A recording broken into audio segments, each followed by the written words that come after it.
Alright, here's an update of the Creality CR-10, printing a makerbot bottles. These are with the caps. There'll be screw-on caps.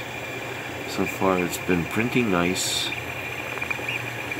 can see the detail there. It's going to be kind of like a honeycomb shape. You can see the printer's laying down the lanes. Look at it go.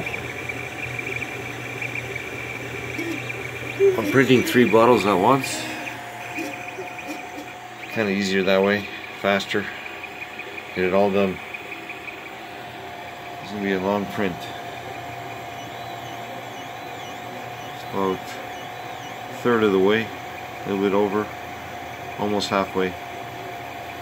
My bed temperature is 60, 210 is the nozzle, and using hairspray on the glass bed on top of an aluminum heated bed.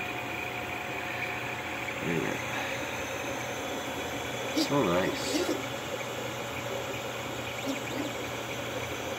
These bottles really came out nice. These makerbots, I don't know what they're doing to create their models, but somehow it seems to come out really, really nice.